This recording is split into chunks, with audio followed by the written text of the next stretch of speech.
चैतवय पापा उतरत बैसाख जेठा पैसी खोजी है पापा पढ़ला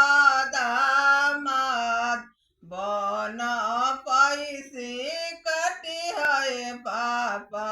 हरियर बास कैसे में चिन्हब हो बेटी बासावा पचास कैसे में चिन्हब हो बेटी पढ़ला दामाद लहसत होई है पापा हरियर बास पढ़ई त होई है पापा पढ़ला दामाद चारो बसवा गरी है पापा चारो ही कौन एगो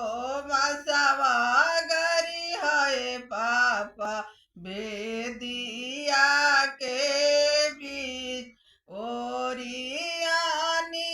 ओरियानी पापा बैठे सब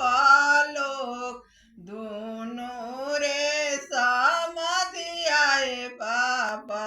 बैठे जांगा जोर पापा जांगी बैठली बेटी पिटिया मुख निहार जवन कुछ अरजी है पापा अधिया हमार अधिया अधिया जनी कर बेटी सरबे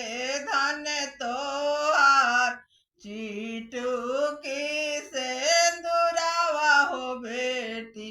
हो जाइबू